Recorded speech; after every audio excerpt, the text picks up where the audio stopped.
Asterisk, asterisk, asterisk. He, a cynical tycoon, flees a called-off wedding. She, a vibrant barista, is having her worst day ever. On the beach, Zoe trips and falls into the arms of the first man she sees, Ethan, who's hiding that he's a billionaire. They connect, healing each other's wounds, but the truth crashes into paradise. He's a famous magnate. Get ready for a twist where a lie turns into betrayal, but a tycoon sacrifices his fortune to prove his genuine love, winning back the woman who taught him how to live. Watch this story until the end. You'll be amazed. If you love romance and love stories, subscribe to this channel, leave a comment. We post videos like this every day. Continuing. Zoe Parker adjusted her yellow apron at the coffee shop, gazing through the steamy window at the morning fog rolling in over the small coastal town of Seabreeze. The morning rush was over, leaving only the lingering scent of freshly brewed coffee and the melancholy that always crept in when things got too quiet. At 26, she was used to the predictable routine. Waking up at 5 a.m., brewing the first coffees of the day, serving the fishermen who stopped by before heading out to sea, and then waiting for the occasional tourists who discovered her hometown's hidden charm. The bell above the door jingled softly as Mrs. Gable, her 70-year-old neighbor, shuffled in, wearing a worried expression that Zoe knew all too well. The woman had been like a second mother since Zoe was orphaned. 5 years ago, always there in tough times, always with unsolicited but well-intentioned advice. "Honey, I need to talk to you about something important," Mrs. Gable said, accepting the cup of coffee that Zoe was already automatically preparing. "I got a letter yesterday. The city council wants to rezone this whole block to build a luxury resort." Zoe's hands trembled slightly as she placed the cup on the counter.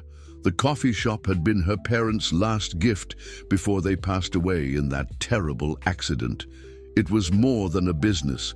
It was the place where she kept alive the memory of the dreams they had built together. Every morning, when she flipped on the lights and turned on the coffee machine, she felt her parents' warm presence, as if they were still there, guiding her every move, every decision. "This can't happen," Zoe murmured, more to herself than to Mrs. Gable. "This place is all I have left of them. It's where I learned to make coffee the way my dad liked it. It's where my mom taught me her cake recipes. I can't lose this too." Mrs. Gable sighed deeply, stirring her sugar with slow, deliberate movements. "They're offering a considerable sum, dear. Maybe it's time for you to think about starting over somewhere else. Your parents wouldn't want to see you stuck here forever." But Zoe shook her head resolutely. At 26, she had learned that sometimes life requires you to fight for the things that really matter, even when everyone around you suggests you should give up. After 5 years working hard to keep the coffee shop running, picking up extra shifts as a tour guide on weekends, and saving every penny, she wasn't ready to give up the place that represented her whole story. "I'll find a way," she said, with a firmness in her voice that surprised even herself. "Maybe I can get a loan to make improvements, attract more tourists, or maybe organize special events, live music nights. There's always a solution." The rest of the morning passed in a blur of frenetic activity. Zoe called every contact she knew, from the local bank manager to the region's event organizers. With each call, the reality became clearer. She needed far more money than she had to compete with the financial power behind the resort proposal. Still, she refused to give up. During her lunch break, Zoe walked along the beach that was just 2 blocks from the coffee shop. The fine sand between her bare toes always had the power to soothe her most turbulent thoughts. She remembered all the times she had come here with her parents, building elaborate sandcastles, collecting colorful shells, listening to the stories. They told about the dreams they had for the family's future. Her parents had been simple people, but full of love for life and for others. Her father worked as a mechanic at the docks, always with grease-stained hands, but with a warm smile for everyone he met.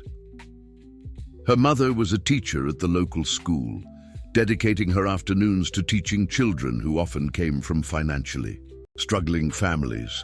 They had bought the small coffee shop as an investment in the future, dreaming of the day they could retire and spend more time together, serving coffee and creating a welcoming space for the community. When the accident happened, Zoe was only 21 and finishing her tourism degree in the state capital.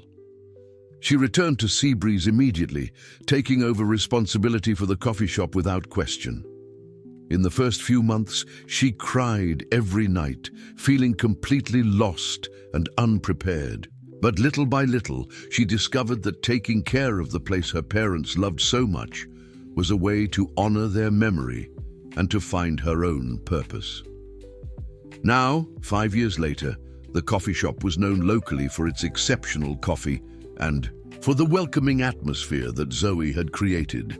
She knew every regular customer by name, remembered their preferences, listened to their stories and concerns.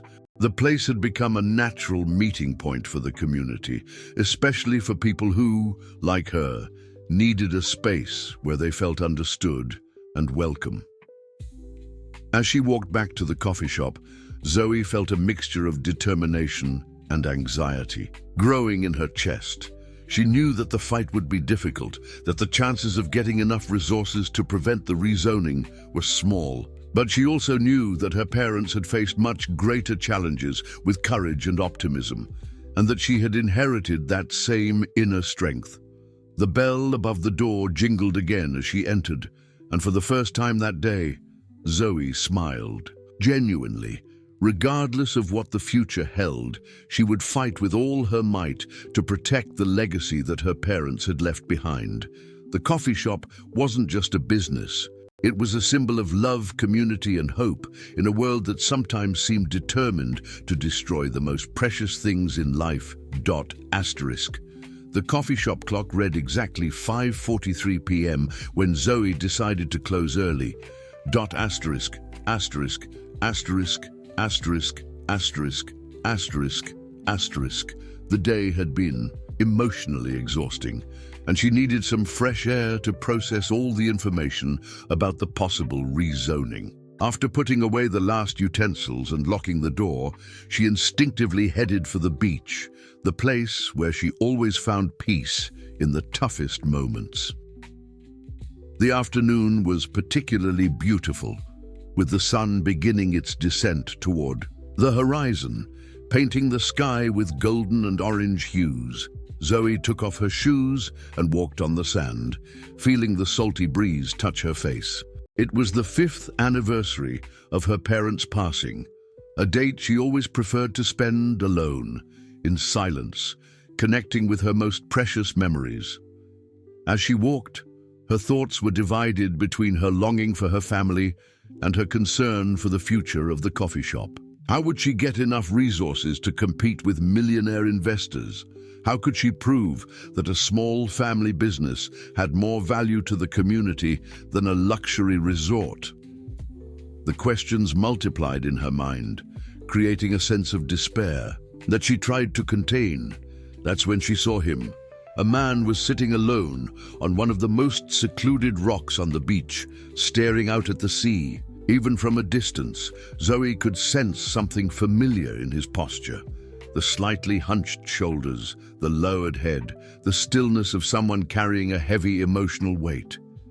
It was the same position she herself assumed when she felt completely lost. Ethan had arrived in Seabreeze just a few hours earlier, driving aimlessly after calling off his wedding and discovering the betrayal that had completely shattered his trust in love. Dressed simply in jeans and a white t-shirt, he looked like just another weary tourist, not the billionaire CEO who headed one of the largest investment firms in the country.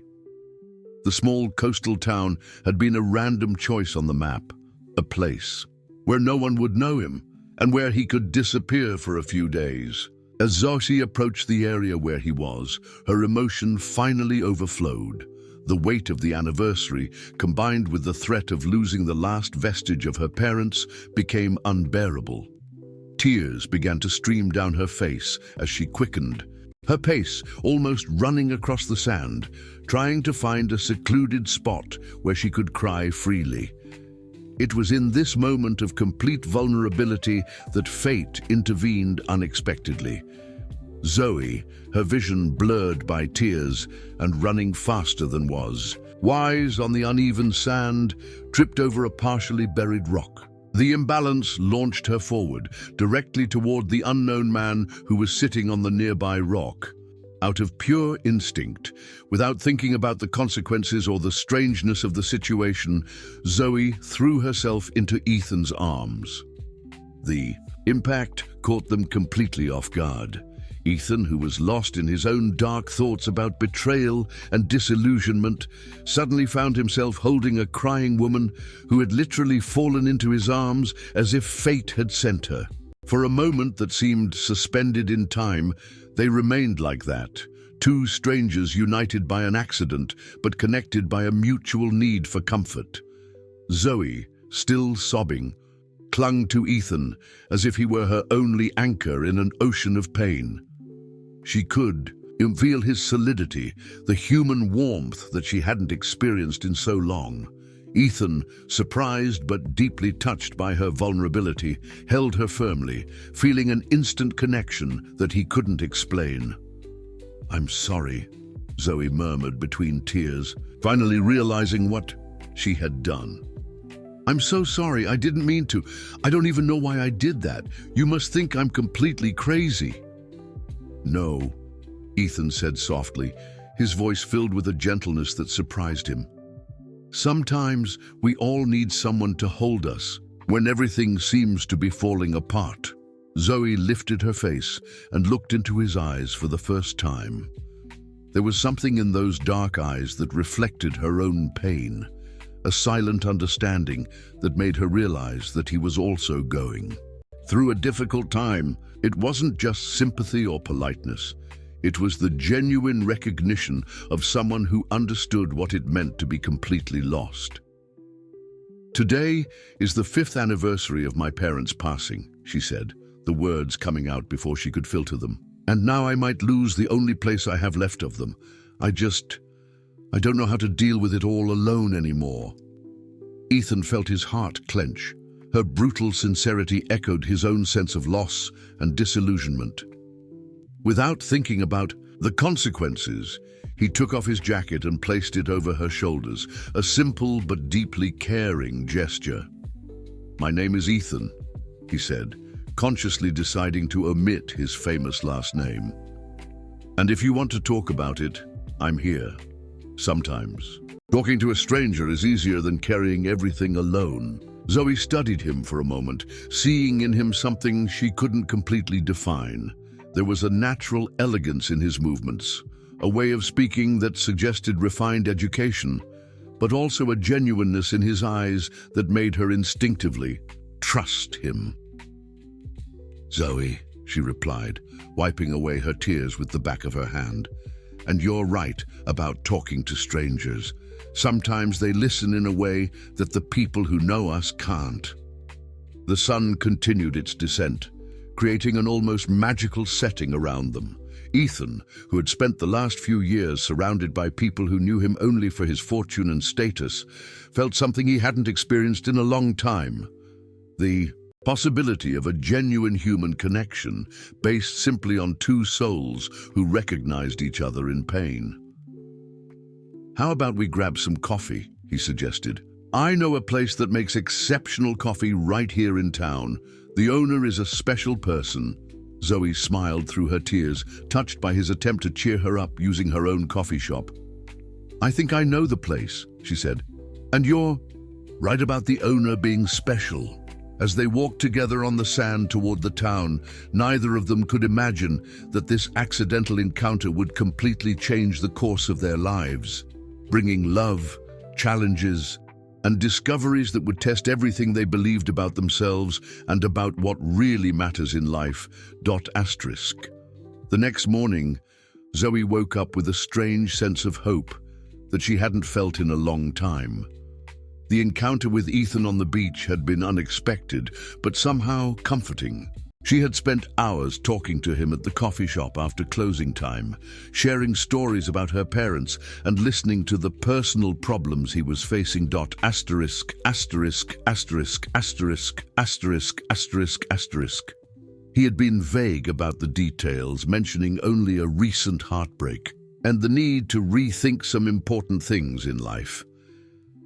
As she prepared the first breakfasts, Zoe caught herself smiling as she remembered how sincerely Ethan had praised every aspect of the coffee shop, from the unique aroma of the coffee to the welcoming decor she had created with old photographs of the town and objects that had belonged to her parents. There was something in the way he observed everything, as if he were discovering a completely new and fascinating world. The bell above the door jingled and Ethan walked in, looking rested despite the difficult circumstances that had brought him there. He had changed out of yesterday's clothes for a light blue shirt and jeans, maintaining the casual appearance of a tourist on an extended vacation. "Good morning," he said, with a genuine smile that lit up his face. "I slept better last night than I have in weeks. I think our conversation really helped me." "Me too," Zoe replied, automatically serving the coffee the way he had liked it the night before, strong, with just one spoonful of sugar. "I was thinking about what you said about sometimes needing an outside perspective to see solutions that are right in front of us." Ethan sat down on the same stool at the counter, where he had sat the night before, watching Zoe work with efficient and graceful movements. There was something mesmerizing in the way she treated each cup as if it were special, as if each customer deserved the best she could offer. "You mentioned yesterday that you need to find a way to compete with investors who want to buy up this block," he said carefully. "Have you thought about organizing the local community? Sometimes there's strength in numbers." Zoe stopped what she was doing and looked at him with renewed interest. "I actually hadn't thought about it in such an organized way. I always considered this fight as something personal, you know? But you're right. Other people will be affected, too." "How about we take a walk around town today?" Ethan suggested. "You could show me the important places, and maybe we can talk to other people who also have an interest in maintaining the original character of the town. I have experience in strategic consulting. Maybe I can help you develop a plan." This idea was risky for Ethan. He had come to Seabreeze to escape responsibilities, not to get involved in new projects. But there was something about Zoe, a combination of vulnerability and determination, that awakened in him a genuine desire to help that had nothing to do with business or profit. After the morning rush, they went out together to explore the town. Zoe took Ethan first to the small market where Mrs. Rodriguez, an 80-year-old lady, had been selling fresh produce for over 50 years. The woman knew the history of every local family and immediately perked up when talking about plans to resist the real estate speculation. "Honey, that coffee shop of yours is the heart of this community," Mrs. Rodriguez said, holding Zoe's hands with surprising strength. "Your parents would be proud to see how you've transformed their dream into something even more special." Ethan watched the interaction with fascination. In his business life, he was accustomed to relationships based on mutual interest and financial benefits. But here he was witnessing something completely different, genuine human connections based on shared history and mutual care. Next, they visited Mr. Peterson, who repaired boats at the small local shipyard. He was also concerned about the changes that a luxury resort would bring to the local economy.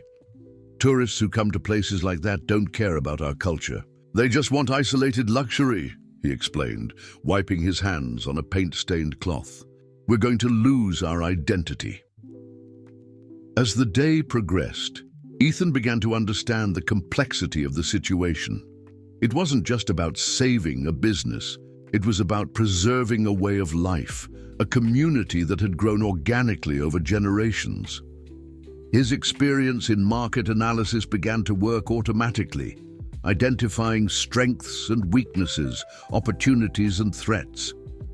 During lunch at a small seafood restaurant, he shared his first impressions with Zoe. "What you have here is much more valuable than the investors realize," he said. "Authenticity can't be bought or built from scratch, but you need to organize this strategically." "What do you mean?" Zoe asked, leaning forward with interest. "First, document everything: the history of the town, the traditions, the economic impact of local businesses on the community. Second, create an alternative proposal that shows how development can happen without destroying what already exists. And third, involve the media and cultural preservation organizations." Zoe looked at him with a mixture of admiration and curiosity. "You really understand this stuff, don't you? What kind of consulting do you do exactly?" Ethan hesitated for a moment, feeling the weight of the lie he was building. "I work with economic development," he said finally, which wasn't technically a lie. "I help people find solutions to complex problems." In the afternoon, they visited the local library, where Ethan helped Zoe research similar cases in other US towns. His experience in data analysis and corporate strategy proved invaluable, but he was careful to present his ideas as things he had read or strategies he had seen work in other places. When the sun began to set, they were sitting on the same beach where they had met, but now with a pile of papers and notes between them. For the first time since receiving the news of the rezoning, Zoe felt that there was a viable path ahead. "I don't know how to thank you," she said, looking at Ethan with a gratitude that made him feel a pang of guilt for the identity he was hiding. "You came into my life exactly when I needed help the most." "Maybe I need it as much as you do," he replied softly. "Sometimes helping someone fight for something important is exactly what we need to remember what really matters in life." As they walked back to town, Zoe felt energized in a way she hadn't experienced in years. She had a plan. She had help. And for the first time, she had real hope that she could save not only the coffee shop, but the entire community that it represented. What she didn't know was that the man walking beside her was fighting his own demons, and that the help he offered was as much for her as it was for his own need to find meaning and redemption. Asterisk, asterisk, asterisk, asterisk, asterisk, asterisk, asterisk. 2 weeks had passed since Ethan arrived in Seabreeze, and he had integrated into the town's routine in a way that surprised him.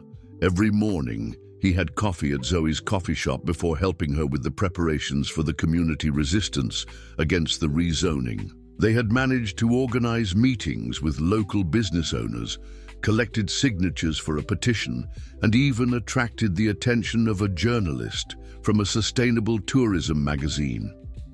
Ethan had rented a small apartment overlooking the sea, saying he needed more time to sort out personal issues before returning to work. With each passing day, he felt more authentic and connected to himself than he had felt in years. The simple life alongside Zoe was teaching him things about happiness that all his degrees and business successes had never been able to. On the morning of a particularly busy Tuesday, Zoe was organizing documents in the coffee shop when she received a call that would change everything. On the other end of the line, the formal voice of a lawyer informed her that the investors interested in the block had drastically accelerated the timeline. "Miss Parker, I'm calling to inform you that our clients have increased the purchase offer by 40% above market value," the man said with a cold, professional tone. "Furthermore, they have obtained a court injunction that allows the start of demolition work in just 10 days. If the owners do not voluntarily accept the sale." Zoe felt the world spin around her. How can it be 10 days? That's impossible. We had at least 2 months to organize a legal response. Unfortunately, my client presented documents proving that the project has an urgent public utility character. The judge considered valid the argument that a large resort will bring significant economic development to the region. When she hung up the phone, Zoe was shaking. Ethan, who had arrived for his morning coffee, immediately noticed that something was terribly wrong. She told him about the call with a choked voice, trying not to cry in front of him. 10 days, she repeated, sinking into a chair. How does someone get a court injunction so quickly? How is it possible to accelerate a legal process like that? Ethan felt a chill in his stomach. He knew very well how this kind of thing worked in the world of big investments. With the right lawyers, the right contacts, and enough political influence, it was possible to speed up processes that would normally take months. But explaining that to Zoe would mean revealing a knowledge that a simple consultant on vacation shouldn't have. They must have a lot of money and influence behind this, he said carefully. This kind of legal maneuver requires considerable resources. Resources I'll never have, Zoe replied, finally allowing the tears to fall. All our work these past weeks has been useless. How can I compete with people who can change the rules of the game when they want? For the first time since arriving in town, Ethan found himself in a position where his money and influence could make a real difference in the life of someone he genuinely loved. Yes, he had fallen in love with Zoe, with her simplicity, with the way she saw goodness in people and found beauty in the simplest things in life. But revealing who he really was would also mean revealing the lie on which he had built their relationship. Throughout the rest of the day, the news spread throughout the town. Mrs. Rodriguez arrived at the coffee shop crying, saying that she wouldn't know where to go if she was forced to sell her small market. Mr. Peterson appeared in the late afternoon, visibly dejected, explaining that he had already received a formal offer and that his wife was pressing him to accept. Zoe, honey, maybe it's time to think rationally about this, he said, avoiding her gaze. The offer they made for my shipyard is 3 times more than I could get selling it normally. With that money, my wife and I could retire comfortably. And your family's tradition? The shipyard has been there for over 50 years, Zoe protested. Your father built that with his own hands. Tradition doesn't pay hospital bills, honey. And at our age, we need to think about the future practically. Ethan watched the conversation, feeling completely torn. Part of him wanted to pick up the phone and make a few calls, mobilize his own contacts to block the court injunction and create legal obstacles for the rival investors. But that would mean exposing his identity and potentially losing Zoe forever, when she discovered that he had lied about who he really was. At night, after the coffee shop closed, Zoe and Ethan walked along the beach in silence. The place where they had met now seemed to carry a melancholic weight, as if the sea itself was lamenting the possible destruction of the community that had grown alongside it. Maybe everyone's right, Zoe said finally, stopping to watch the waves that broke gently on the sand. Maybe I'm being selfish, trying to hold on to something that no longer makes sense in the modern world. My parents were always practical people. Maybe they would understand if I accepted the offer and started over somewhere else. You don't believe that, Ethan replied softly. I've seen the way you talk about this place, how you connect with the people here. This isn't just about money or practicality, but what can I do against people with so much power, against lawyers who can change the rules when they want?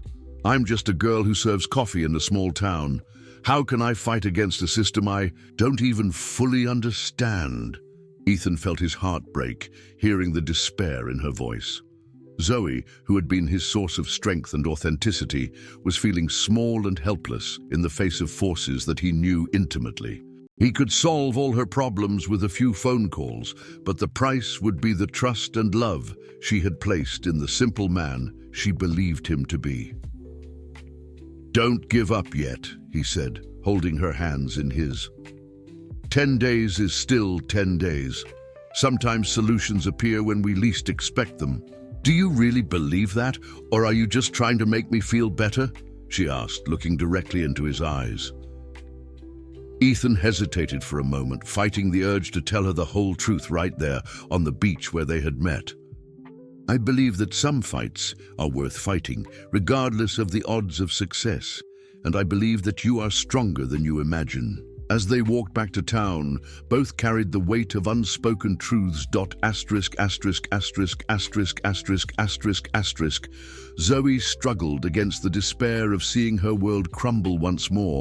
**********************************************************************************************************************************************************************************************************************************************************************************************œ Ethan faced the most complex moral dilemma of his adult life: use his power and wealth to save the woman he loved, knowing that it could cost the very relationship he was trying to protect.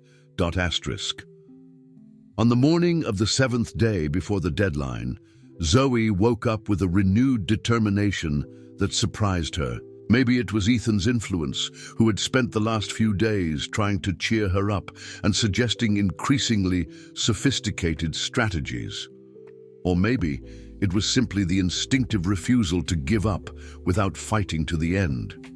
She decided to make one last desperate attempt, reach out to the national press and try to turn Seabreeze's struggle into a symbol of resistance against predatory real estate speculation. Ethan, who had spent a sleepless night debating with himself about revealing his identity, arrived at the coffee shop to find her on the phone, talking animatedly with someone.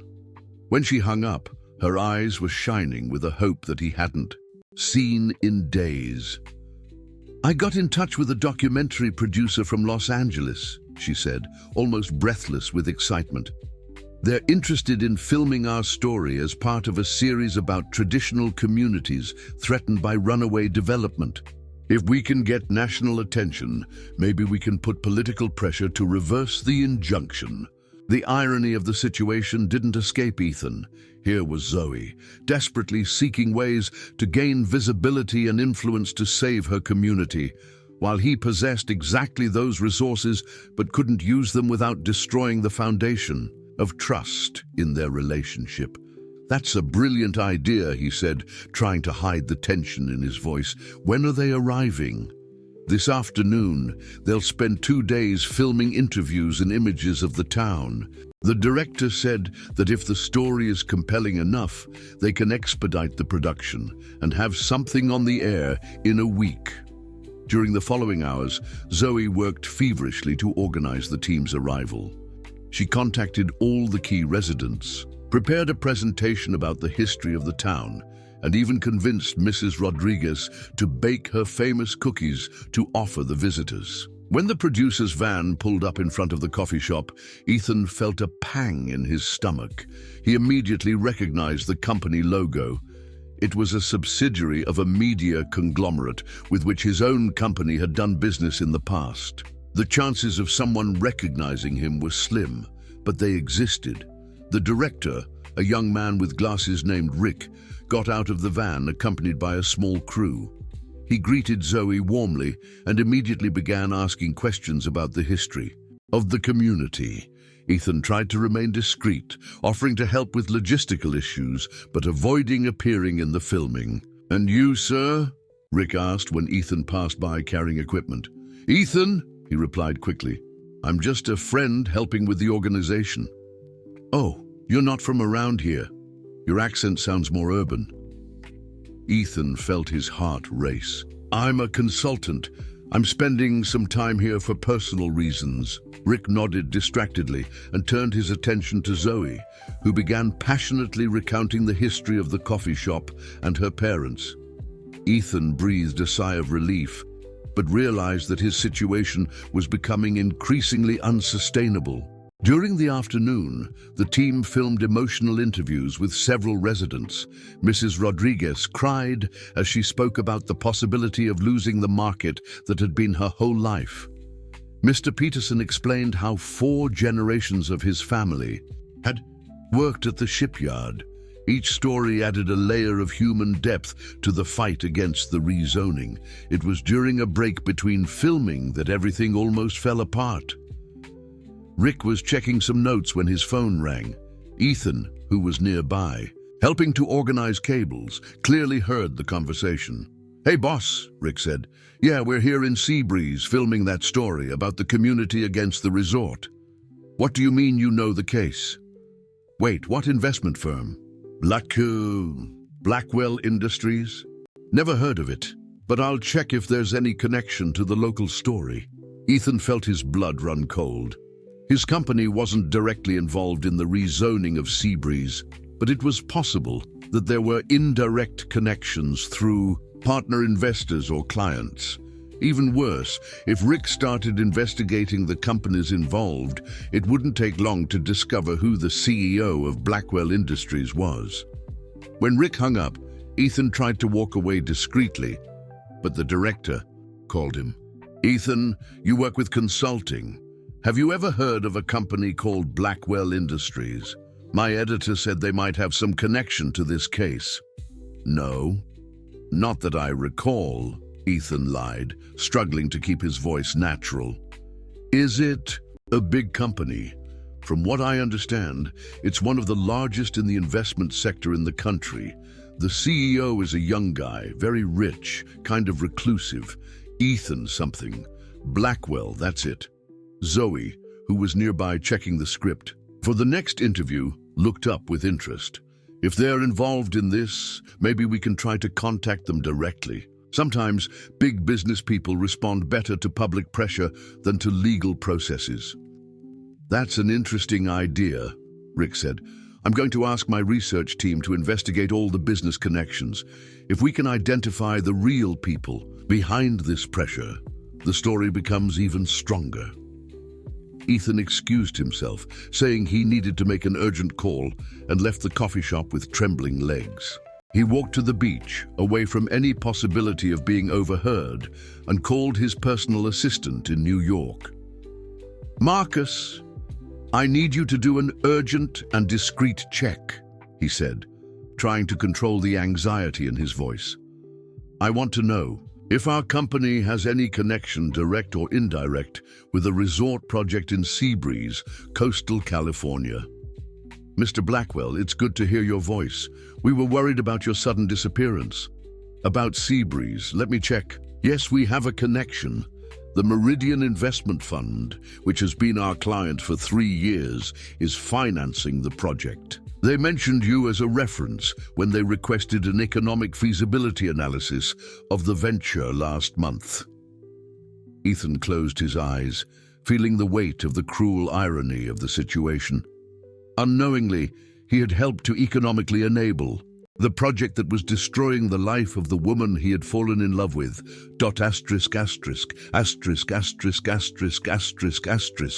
Zoe fought against the despair of seeing her world crumble once more, while Ethan faced the most complex moral dilemma of his adult life: use his power and wealth to save the woman he loved, knowing that it could cost the very relationship he was trying to protect. "Marcus, I want you to immediately cancel any involvement we have with this project, and I want a complete list of all the companies and investors involved. Sir, may I ask why? The Seabreeze project represents a very interesting potential return." "Just do what I'm asking," Ethan interrupted. "And Marcus, if anyone from the press calls asking about my location or involvement with this project, you know nothing. Officially, I'm on an indefinite medical leave." When he hung up, Ethan realized that he was in an impossible situation. He wasn't just an innocent observer of Zoe's struggle. His own company had contributed, even if indirectly, to enabling the project that threatened to destroy Seabreeze. Even worse, the documentary team would probably discover that connection in a matter of hours. He had two choices: flee the town immediately before his identity was revealed, or stay and face the consequences of a truth that could destroy not only his relationship with Zoe, but also any chance of saving the community he had grown to love. As he walked back to the coffee shop, Ethan made a decision that would change everything. It was time to stop running and start fighting, even if it meant risking losing the only thing that really mattered to him. The next morning, Ethan woke up with the decision to tell Zoe the whole truth before she found out from other sources. He had spent the entire night rehearsing the words, trying to find a way to explain his lie without completely destroying her trust. But when he arrived at the coffee shop, he found a scene that made his heart sink. Zoe was sitting at one of the tables with Rick and another man that Ethan didn't recognize. On the table were papers scattered, an open laptop, and printed photographs. The expression on Zoe's face was a mixture of shock and disbelief that he had never seen before. "Ethan," she said when she saw him enter, her voice strangely controlled, "I'm glad you're here. I want you to meet the investigative journalist, Phil Stevens. He brought some very interesting information about the resort project." Phil stood up and extended his hand, studying Ethan with experienced eyes. "Pleased to meet you. I'm helping Rick map out all the companies involved in the rezoning of Seabreeze. It's amazing how these projects have so many layers of financing and consulting." "Sit down, Ethan," Zoe said, indicating a chair. There was something in the formality of her voice that immediately put him on alert. "Phil was telling us about a company called Blackwell Industries. Have you ever heard of it?" Ethan felt as if the floor was disappearing beneath his feet. Why are you interested in that specific company?" "Because," Phil replied, consulting his notes, "Blackwell Industries provided the economic feasibility analysis that convinced the main investors to support the project. Without that report, the venture probably never would have gotten off the ground." Zoe watched him intently, as if she were searching for something in his expression. Phil also discovered something fascinating about the CEO of the company, Ethan. Blackwell, 30 years old. Apparently he called off his wedding a few weeks ago and mysteriously disappeared from New York. Nobody knows where he is. The silence that followed was deafening. Ethan could hear his own heart beating as 3 pairs of eyes studied him. Rick looked confused. Phil wore the sharp expression of a journalist who sensed an important story. And Zoe looked at him with a mixture of desperate hope to be wrong and the terrible certainty that she was right. "It's an interesting coincidence," Phil continued. "A consultant named Ethan showing up in Seabreeze exactly when Ethan Blackwell disappears from New York. Especially considering that his company played a key role in enabling the project that's destroying this community." "Ethan," Zoe said softly, and there was a break in her voice that made him want to die right there. "Please, tell me that this is really just a terrible coincidence." Ethan looked at the face of the woman he had fallen in love with, saw the vulnerability and fear in her eyes, and realized that he couldn't lie anymore. Not to her, not about this. "It's not a coincidence," he said, the words coming out as a rough whisper. "My name is Ethan Blackwell. I'm the CEO of Blackwell Industries, and my company did provide the analysis that helped enable this project." The impact of his words was physical. Zoe moved away from the table as if he had hit her. Rick muttered a curse under his breath. Phil immediately grabbed his recorder, but Zoe made an abrupt gesture for him not to turn it on.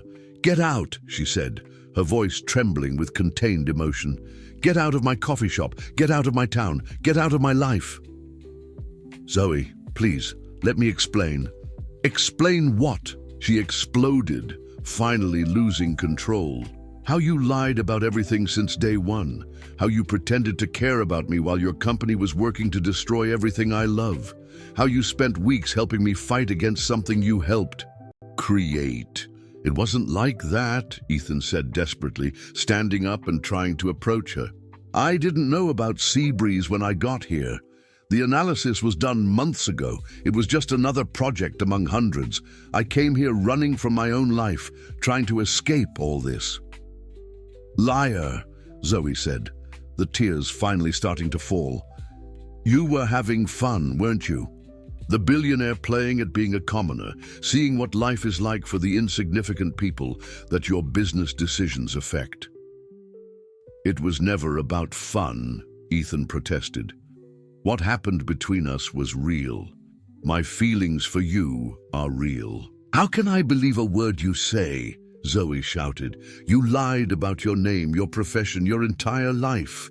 For weeks, I opened my heart to a man who doesn't even exist. Rick and Phil watched the scene with visible discomfort. Phil started to get up, probably thinking about leaving discreetly, but Zoe stopped him. No, stay, she said, wiping away, her tears angrily. Actually, this is perfect for your documentary, the story of the naive girl who fell in love with the very man who is destroying her life. What an interesting, dramatic irony. Zoe, Ethan tried again. Shut up, she screamed, with a force that surprised everyone in the room. You don't have the right to say my name, not after what you did, not after letting me fall in love with a lie. Ethan felt something break inside him as he heard those words. Asterisk, asterisk, asterisk, asterisk, asterisk, asterisk, asterisk. She had fallen in love with him, even amidst the chaos and pain. That revelation hit him like a punch to the gut. She loved him, and he had destroyed that possibility with his cowardice and lies. I never wanted to hurt you, he said, his voice broken. Everything I felt for you was real. For the first time in my life, I felt genuinely happy and authentic. You showed me what really matters. And yet you kept lying, Zoe replied, her voice now dangerously calm. Even knowing that I was falling in love with you, you chose to maintain the lie. That tells me everything I need to know about who you really are. If I had told you the truth, you never would have given me a chance. And I would have been right, she exploded again, because you proved exactly why people like me can't trust people like you. For you, this was all an interesting social experiment. For me, it was the first time I allowed myself to love someone since my parents passed away. Those words were like knives in Ethan's heart. He realized that in his attempt to protect something precious, he had destroyed exactly what he most wanted to preserve. Even worse, he had deeply wounded the only person who truly knew him and loved him for who he was deep down, not for what he possessed. What do you want me to do? He asked, feeling completely defeated. I can cancel my involvement. With the project, I can use my influence to try to stop it. I don't want your charity, Zoe said with contempt. And I definitely don't want your guilt. I want you to disappear from my life and never come back. I'm going to fight this project my way, with my own strength, without help from someone who betrayed me. Ethan looked around the coffee shop, the place that had become his refuge, where he had discovered what it meant to be genuinely happy. Now everything seemed different, tainted by the pain he had caused. He knew that there was nothing he could say or do at that moment that would fix the damage. I love you, he said finally, knowing that they were probably the last words he would say to her.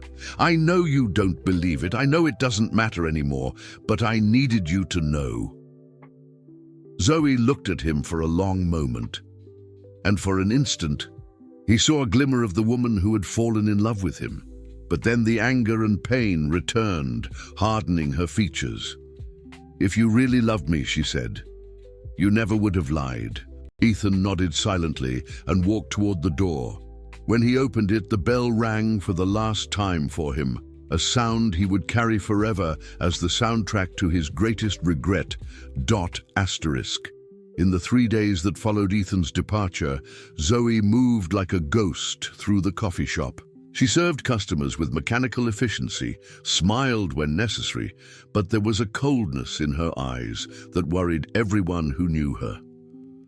Rick and Phil had finished filming and left, promising to expedite the production of the documentary. But Zoe knew that there wouldn't be enough time. The deadline was tomorrow. Mrs. Rodriguez appeared on the morning of the penultimate day with a defeated expression that Zoe had never seen on the face of the strong woman who had helped raise her. Honey, I signed the papers last night, she said, avoiding Zoe's gaze. My son Mike called from Los Angeles, saying it would be crazy to refuse the offer. With the money, I can move close to him and the grandkids. Each defection was like a cut on a wound that wouldn't stop bleeding.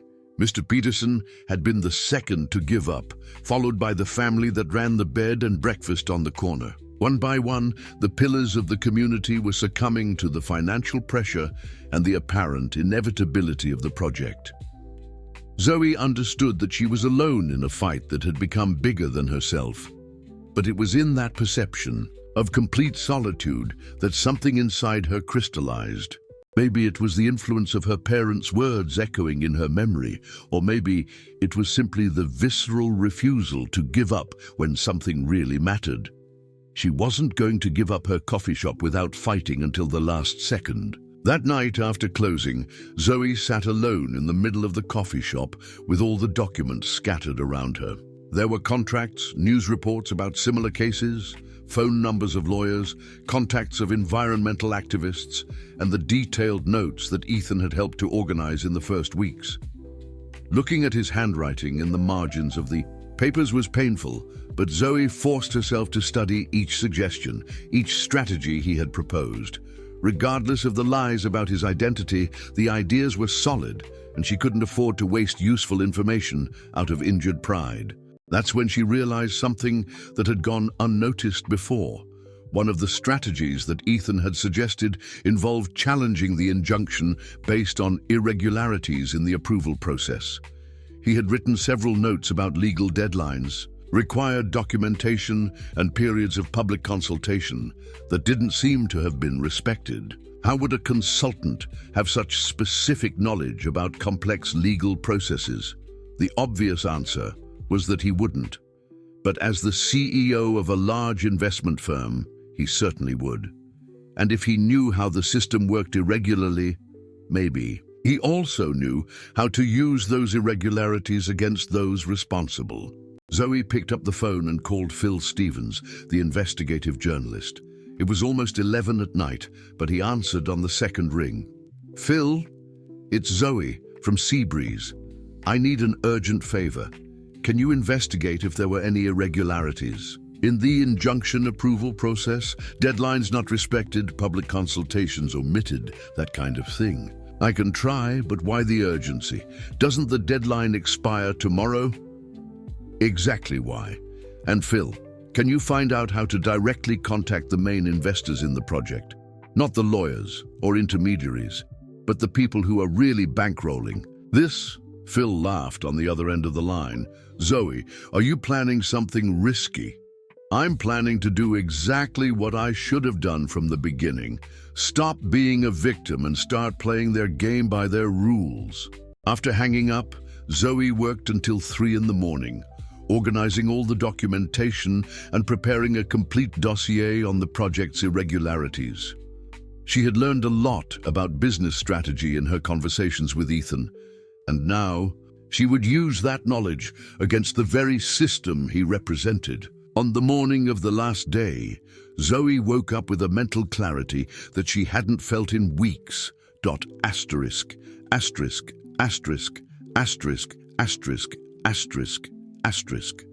She dressed in her best outfit, a simple but elegant dress she had bought for a friend's wedding the previous year, and styled her hair professionally. If she was going to face billionaires and corporate lawyers, she would do it looking like someone who should be taken seriously. The first call was to the law firm representing the investors. When the secretary tried to politely brush her off, Zoe interrupted with a firm and controlled voice. "Tell Dr. Marshall that Zoe Parker, owner of the Seabreeze Memories coffee shop, possesses documentation on serious irregularities in the injunction approval process. I have evidence that could result in a criminal investigation if not handled properly. He has 2 hours to return my call, or I'm handing everything over to the U.S. Attorney's Office." The second call was to the Meridian Fund, where she managed to speak directly with the director after mentioning that she possessed relevant information about the legal feasibility of the Seabreeze project that could significantly affect the return on investment. Phil called back shortly after noon with information that confirmed Zoe's suspicions. "You were right," he said, excited. "I found at least 3 serious irregularities in the process. The public consultation period was illegally shortened. 2. Mandatory environmental impact statements were not submitted, and there's evidence that the urgent public utility classification was obtained with false information. Can you have that documented and notarized in 2 hours?" "I can, but Zoe, you need a lawyer to present this properly." "I already have an appointment scheduled." "Phil, I need one more thing. Can you find out where Ethan Blackwell is staying?" "I know he's still in the area because I saw his car last night." "Why? I thought you guys ended badly." Zoe took a deep breath before answering. "Because he's the only person who really understands how this system works from the inside. And if I'm going to play their game, I need someone who knows all the rules." It was a huge risk. Ethan had lied and betrayed her trust unforgivably. But he had also demonstrated through his strategic suggestions that he possessed the knowledge and experience necessary to face powerful adversaries. And more importantly, beneath all the lies, she had seen moments of genuine concern for the community of Seabreeze. At 3 in the afternoon, Zoe was standing in front of the small hotel where Phil had discovered Ethan was staying. She carried a folder with all the organized documentation and a proposal that could both save Seabreeze and give Ethan a chance at redemption. But it could also be the biggest gamble of her life, trusting again in someone who had already broken her heart once. With her hand raised to knock on the door, Zoe knew that the next few minutes would define not only the future of her community, but also whether she would be able to separate her personal feelings from the pragmatic need to do what was right for everyone who depended on her. The fate of Seabreeze was about to be decided, and for the first time in days, Zoe felt prepared for the final battle. Asterisk. When Ethan opened the hotel room door and saw Zoe standing in the hallway, for a moment he thought he was dreaming. She was wearing a dress he had never seen, her hair styled professionally, and she was carrying a folder of documents, but it was her eyes that impressed him the most. There was no more pain or anger in them, just a cold and calculated determination. "I need your help," she said bluntly. "Not as Ethan, the person I fell in love with, as Ethan Blackwell, the CEO who understands how this system works." He invited her in, watching her carefully. There was a transformation in her, a strength that went beyond simple determination. It was as if she had found a version of herself that she didn't even know existed. "I discovered serious irregularities in the injunction approval process," she continued, opening the folder on the small table in the room. "Phil documented everything, but I need to know how to use this information more effectively. You know, these people, you know how they think." Ethan examined the documents, his business training automatically analyzing every detail. "This is explosive," he said after a few minutes. "If presented correctly, it can not only suspend the injunction, but also result in a criminal investigation of those responsible. Then help me present it correctly." He looked at her with a mixture of admiration and caution. "Why are you doing this, Zoe? Why risk trusting me again?" "Because," she replied, meeting his eyes for the first time, "I learned that sometimes we have to separate our personal feelings from what needs to be done. And because, despite all the lies, you really care about Seabreeze. I saw it in your eyes every time we talked about the town." During the next 2 hours, they worked together. With an efficiency that surprised both of them, Ethan used his contacts to schedule an emergency meeting with the judge responsible for the injunction, while Zoe organized a press conference for the end of the day.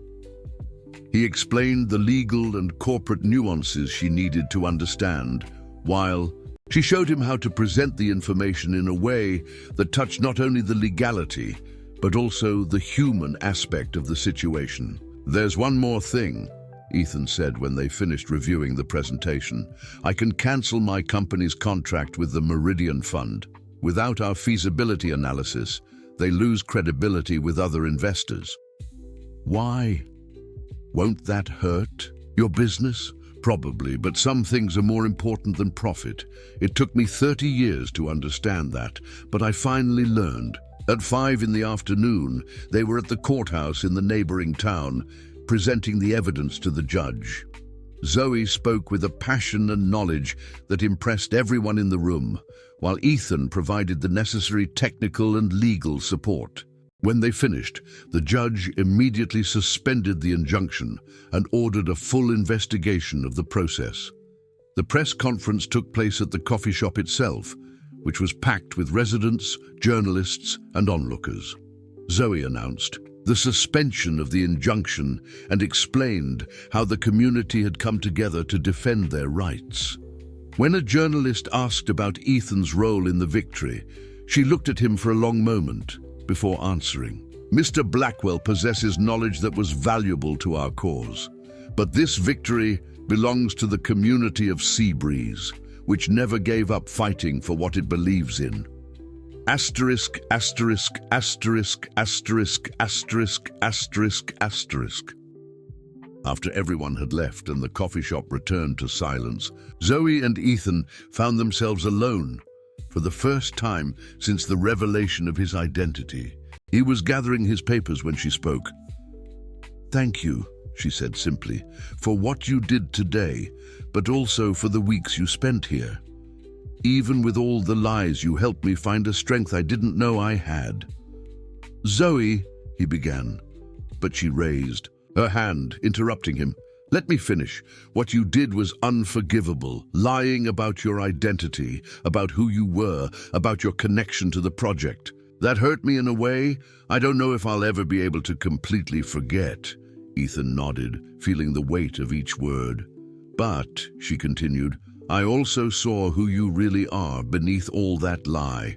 I saw the man who genuinely cared about Mrs. Rodriguez, who listened to Mr. Peterson's stories with real interest, who found joy in simple things. And today, I saw someone willing to harm his own interests to do what was right." "What does that mean?" he asked softly. Zoe took a deep breath. "It means that maybe, with time, we can find a way to rebuild trust. I don't know if we can go back to what we had, but maybe we can discover something new, something based on total truth this time." Ethan felt his heart race. "I canceled all my appointments in New York indefinitely. I was thinking about staying in the area, maybe investing in sustainable development projects for small coastal communities. If you don't object to my presence." "I think that would be acceptable," Zoe replied. And for the first time in days, he saw a hint of a smile on her lips. 6 months later, Ethan had established a permanent office in Seabreeze, working remotely and developing projects that combined economic growth with cultural preservation. Zoe's coffee shop had become a meeting point for local entrepreneurs and environmental activists from all over the region. They hadn't returned to a romantic relationship immediately. Instead, they built a friendship based on honesty and mutual respect, learning to know each other again without lies or masks.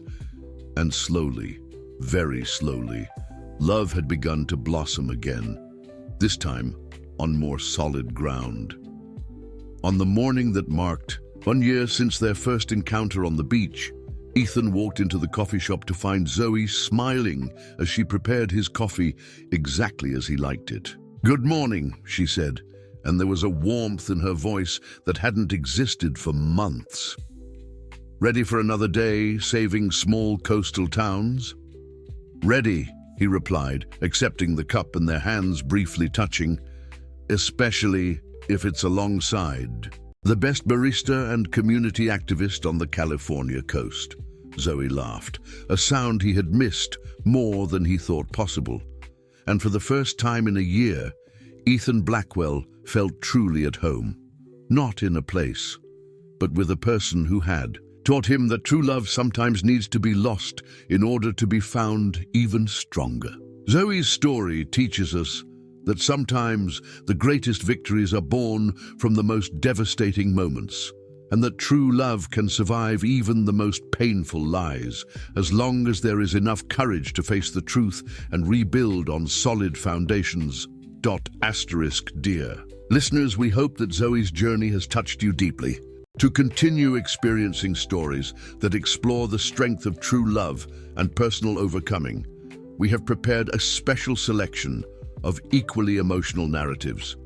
You can find our complete playlist by clicking here on the side. If this story of courage and redemption has inspired you, don't forget to subscribe to our channel and leave your like. This helps us to continue bringing stories that celebrate the complexity of human relationships. Every day, we offer new narratives that explore how love can transform lives and communities. Don't miss our next episodes, and tell us in the comments which part of Zoe's story touched you the most. We look forward to hearing your impressions.